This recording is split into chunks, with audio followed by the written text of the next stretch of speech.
حضرت ابو ہریرہ رضی اللہ تعالی عنہ ارشاد فرماتے ہیں کہ رسول صلی اللہ علیہ وسلم کا ارشاد ہے، جب امانت ضائع کی جانے لگے تو قیامت کا انتظار کرو۔ آپ صلی اللہ علیہ وآلہ وسلم سے دریافت کیا گیا کہ امانت کس طرح ضائع ہوگی؟ آپ صلی اللہ علیہ وآلہ وسلم نے جواب دیا، کسی نااہل کو معاملات سونپ دیے جائیں تو قیامت کا انتظار کرو۔ اب ذرا اپنے ارد گرد دیکھیے، صرف پاکستان کی مثال سامنے رکھیے۔ ہم اپنے لیڈروں کو برا بھلا کہتے ہوئے اپنی زندگی گزار رہے ہیں، لیکن الیکشن کے زمانے میں ووٹ بھی انہی کو دیتے ہیں، تو پھر ملک کے حالات کیسے بہتر ہوں گے؟ کیا کسی غلط آدمی کو ووٹ دینا بھی امانت میں خیانت ہے یا نہیں؟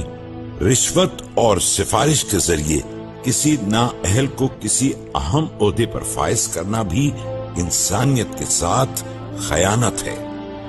حضور اکرم صلی اللہ تعالیٰ علیہ وسلم کے اقوال کے مطابق یہ ہے کہ آپ امانتوں کو ان کے امینوں کی طرف نہیں پہنچاتے۔ تو ووٹ اگر صحیح جگہ پر نہ دیا جائے یا اپنی رائے کا اظہار بہتر انداز میں نہ کیا جائے یا اس انداز میں کیا جائے کہ آپ حق کو چھپائیں، تو یہ ظاہر ہے امانت میں خیانت ہے، اور قوم اور امہ آپ سے اس بات کا تقاضا کرتی ہے کہ آپ اپنی رائے کا صحیح انداز میں اظہار کریں، جس سے پوری قوم اور امت جو ہے اس کا تشخص پامال نہ ہو، بلکہ وہ اپنی شناخت کو قائم رکھ سکے۔ بڑے بڑے اداروں کے بڑے بڑے عہدیداروں کی طرف دیکھیے، جو خوشامد اور چرب زبانی کے ذریعے مالک کا قرب حاصل کرنے میں کامیاب ہوتے ہیں، اور اصل محنت کرنے والے جہاں تھے وہیں پڑے رہتے ہیں۔ کوئی بھی عہدہ اگر کوئی انسان اگر لینا چاہتا ہے تو اس کے اندر اہلیت ہونی چاہیے۔ معاشرے کے اندر آج کل چاپلوسی یا چرب زبانی آپ کہہ لیں، یہ چیزیں اس حد تک بڑھ چکی ہیں کہ ہر فیلڈ کے اندر جو ہے آپ کو یہی چیزیں نظر آ جاتی ہیں۔ وہ لوگ کہ جو کسی پوسٹ کے اہل نہیں ہیں، وہ اپنی چرب زبانی کے ذریعے سے، اپنے باس کی چاپلوسی کے ذریعے سے وہ ان کو حاصل کرنے کی کوشش کرتے ہیں۔ تو معاشرے کے اندر ہر وہ چیز جس کے انسان اہل نہ ہو اور اس کو غیر قانونی طور پر یا غیر شرعی طور پر حاصل کرنے کی کوشش کر لیں تو وہ سب خیانت کے زمرے میں آ جاتا ہے، چونکہ خیانت کا تعلق صرف مالیات سے نہیں ہے، صرف مال اور دولت کے اندر خیانت کرنے سے نہیں ہے، بلکہ عہدوں کے اندر خیانت کرنے اور ذمہ داریوں کے اندر خیانت کرنے کے ساتھ بھی اس کا تعلق ہے۔ ذرا اور غور کیجئے، کتنی انعامی اسکیموں میں عوام کا پیسہ لوٹا گیا، کتنی رہائشی اسکیموں میں عوام کے خون پسینے کی کمائی ہڑپ کر لی گئی، کس طرح جھوٹ بول کر بڑے بڑے سودے کیے جا رہے ہیں۔ کیا یہ سب خیانت ہے یا نہیں؟ اللہ تبارک و تعالی نے خود بزبان رسالت قرآن مجید میں یہ بات ارشاد فرمائی کہ فنجعل لعنت اللہ علی الکاذبین، کہ ہم جھوٹوں پر اللہ تبارک و تعالی کی لعنت بھیجتے ہیں۔ تو یاد رکھیں کہ جھوٹ بولنے کے ساتھ خیانت کرنا تو یہ یقینی طور پر اپنے گناہ کے اندر مزید اضافہ کرنے والی بات ہے، اور آپ صلی اللہ علیہ وسلم نے ارشاد فرمایا کہ جو شخص دھوکہ دہی سے کام لے، خیانت کرے، فرمایا وہ ہم میں سے نہیں۔ حضرت سعد بن ابی وقاص رضی اللہ تعالی عنہ فرماتے ہیں کہ رسول صلی اللہ علیہ وسلم نے فرمایا، قیامت اس وقت تک قائم نہیں ہوگی جب تک ایسے لوگ پائے نہ جائیں جو اپنی زبانوں کے ذریعے پیٹ بھریں گے جیسے گائے بیل اپنی زبانوں سے پیٹ بھرتے ہیں۔ یہ حدیث مبارکہ ہمارے لب، سینے اور آنکھیں کھولنے کے لیے کافی ہے۔ کیا آج کے لوگ لمبی لمبی تقریریں کر کے اپنی چرب زبانی سے عوام کو اپنی جانب مائل نہیں کر رہے؟ کیا آج کل کاروباری حضرات یا دکاندار اپنی لفاظی سے اپنی جیبیں نہیں بھر رہے؟ کیا آج کے لیڈر صرف زبانی وعدوں اور تقریروں سے لوگوں کو اپنی جانب مائل نہیں کر رہے؟ کیا مقررین اور واعظ کرنے والے نیک باتوں کی تلقین کر کے اور بڑے بڑے جلسے اور مجلسیں کر کے پیسہ نہیں بنا رہے؟ کیا ٹی وی کی اسکرین اور ریڈیو کی لہریں ہمیں خبردار نہیں کر رہی ہیں کہ ہر طرف چرب زبانی سے پیسہ کمایا جا رہا ہے؟ یاد رہے، زیادہ بولنا اور مسلسل بولنا نبی کریم حضرت محمد صلی اللہ علیہ وآلہ وسلم کو پسند نہیں تھا۔ کیا یہ قیامت کی علامت ہمارے سروں پر نہیں آ گئی؟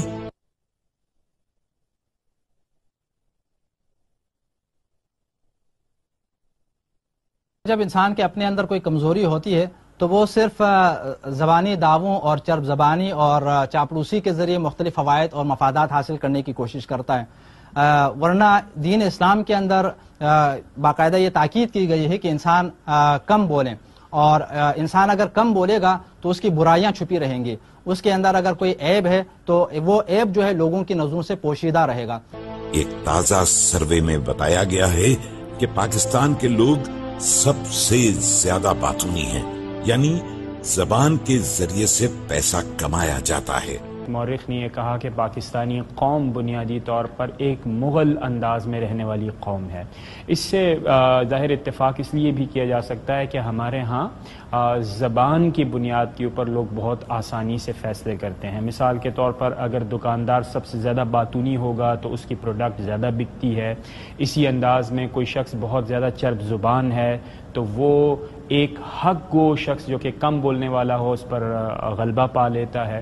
تو اس انداز میں دیکھا جائے تو پاکستان میں جتنی ناانصافیاں ہوتی ہیں اس کی بنیاد چرب زبانی ہے، جو کہ ظاہر ہے قیامت کی علامات میں سے ایک علامت ہے۔ انسان کا کام اس سے زیادہ بولتا ہے، لیکن ہمارے یہاں باتوں کی رام لیلا سے کام نکالے جا رہے ہیں۔ ایک اچھا سیلز مین کس طرح اپنی باتوں سے دکاندار کو شیشے میں اتارتا ہے، بڑی بڑی ملٹی نیشنل کمپنیاں اشتہارات سے عوام کو کیسے کیسے لالچ دلاتی ہیں، یہ سب تماشے آپ اپنے ارد گرد روز دیکھتے ہیں۔ کیا یہ سب باتوں سے پیٹ بھرتا ہے یا نہیں؟ آپ صلی اللہ علیہ وسلم نے ارشاد فرمایا کہ قرب قیامت میں ایک ایسا دور آئے گا جو دھوکہ دہی اور ڈسیپشن کا دور ہوگا۔ فرمایا جو جھوٹا ہوگا اسے سچا کہا جائے گا، سچے کو جھوٹا کہا جائے گا، خیانت کرنے والے کو امین کہا جائے گا، امین کو خائن کہا جائے گا۔ اور فرمایا اس دور میں رویبضہ بہت زیادہ باتیں کرے گا۔ صحابہ نے پوچھا یہ رویبضہ کیا ہے؟ تو آپ صلی اللہ علیہ وسلم نے ارشاد فرمایا کہ وہ بے وقوف شخص جو مسلمانوں کے ہر مسئلے میں ہر وقت گفتگو کیا کرے گا۔ تو یقینی طور پر آج آپ کو مختلف ٹی وی چینلز پر ایسے لوگ نظر آئیں گے کہ جنہیں اینکرز کہا جاتا ہے، اور وہ وکیل بھی ہے، وہ مفتی بھی ہے، وہ عالم بھی ہے، وہ کھانا بھی پکاتا ہے، وہ زندگی کا ہر شعبہ ہے جس کے اندر وہ اپنی رائے کو اختیار کرتا ہے۔ تو میرا خیال ہے کہ ایسے لوگوں کو اس بات سے ڈرنا چاہیے۔ یاد رہے، زیادہ بولنا، مسلسل بولنا نبی کریم صلی اللہ علیہ وآلہ وسلم کو پسند نہیں تھا۔ کم بولنے کے بے شمار فائدے چھوڑ کر ہم باتوں سے اپنا پیٹ کیوں بھر رہے ہیں؟ مولا علی علیہ السلام کا ایک فرمان بھی ہے کہ المرء مخبوء تحت لسانہ، انسان اپنی زبان کے نیچے چھپا ہوا ہے، کہ اگر اس کے اندر کوئی برائی بھی ہے تو اس وقت تک چھپی رہے گی جب تک آپ خاموش ہیں، لیکن جیسے ہی آپ بولیں گے لوگوں کو پتا چلے گا کہ اس کے اندر کچھ نہیں ہے۔ تو انسان کو چاہیے کہ وہ کم سے کم بولیں، اور کم بولنا جو ہے وہ حکمت کی علامت بھی ہے۔ رسول صلی اللہ علیہ وسلم نے فرمایا لوگوں پر ضرور ایک ایسا دور آئے گا کہ کوئی شخص ایسا باقی نہ رہے گا جو سود کھانے والا نہ ہو، اور اگر سود نہ بھی کھائے تو اسے سود کا دھواں اور بعض روایات میں غبار پہنچ جائے گا۔ یہ پیشگوئی بھی آج حرف بہ حرف صادق آ رہی ہے۔ آج کل تمام روپے پیسے کا تعلق بینکوں سے ہے، اور تقریباً ہر طرح کے کاروبار میں کہیں نہ کہیں بینکوں کا عمل دخل ضرور ہے۔ ہمارا سارا لین دین بینکوں، credit cards, A T M cards کے درمیان گھوم رہا ہے۔ بالخصوص فرسٹ ورلڈ وار کے بعد جب سے ہمارے ہاں فریکشنل ریزرو بینکنگ اور ورلڈ بینک اور IMF نے دنیا کی معیشت کو اپنے کنٹرول میں لیا ہے، تو اس وقت کیپٹلزم کے تناظر میں پوری دنیا کا نظام معیشت وہ سود اور ربا کے یعنی نظام پر جو ہے وہ مبنی ہے۔ اور میں یہ سمجھتا ہوں کہ احادیث میں اس بات کا ذکر ہونا کہ تم میں سے اگر کوئی شخص سود نہ بھی لے گا تو سود کا غبار اس تک ضرور پہنچے گا.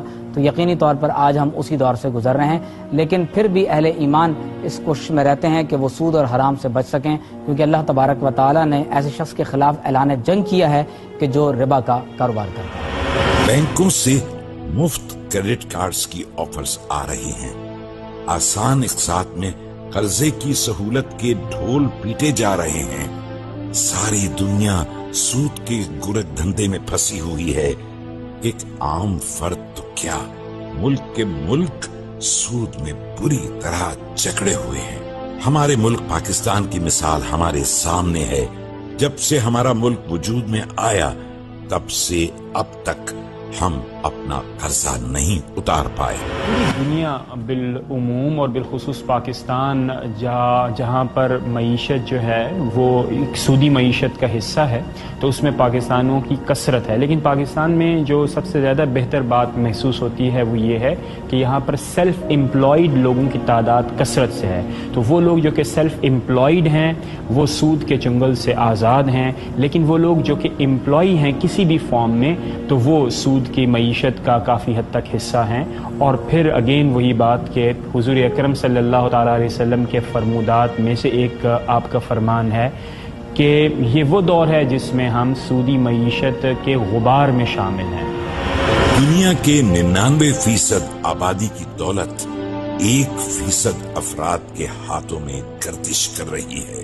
کیا یہ حدیث ہم سے بار بار تقاضا نہیں کر رہی کہ اب بھی ہوش کے ناخن لو، خواب غفلت سے جاگو، ورنہ تمہارے پاس نہ دنیا بچے گی نہ دین.